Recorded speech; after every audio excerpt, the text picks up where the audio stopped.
ছেলেপক্ষ মেয়ের বাপের বাড়িতে গিয়ে যে যাত্রী হয়ে শত শত লোক খাওয়া দাওয়া করে, এক্ষেত্রে ইসলাম কোন সীমারেখা ঠিক করে দিয়েছে কিনা যে এতজনের বেশি যেতে পারবে না? খুব সুন্দর এবং দরকারি একটা প্রশ্ন। ভাইরা আমার, বিয়ে করতে গিয়ে এই অনাচারটা করেন নাই এমন মায়ের ছেলে এই মজলিসেও খুব কম আছেন।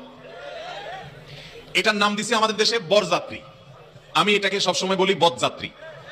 কেন বদযাত্রী বলি? বিয়ে উপলক্ষে ছেলে হিসেবে আপনি যাচ্ছেন বিয়ে করতে, আপনার সাথে দুইজন সাক্ষী থাকবে, আপনার অভিভাবক থাকবে, কয়েকজন থাকতে পারে যৌক্তিক। কিন্তু আপনি কি করছেন?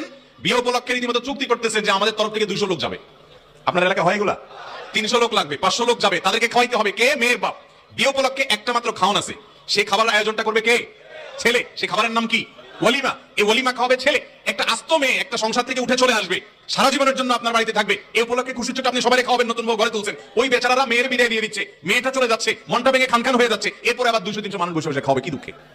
এই জন্য এই যাত্রাটাকে আমি বলি এটা বরযাত্রা না, এটা বদযাত্রা। এটা বরযাত্রী না, এটা কি? বদযাত্রী। এটা জায়েজ নাই।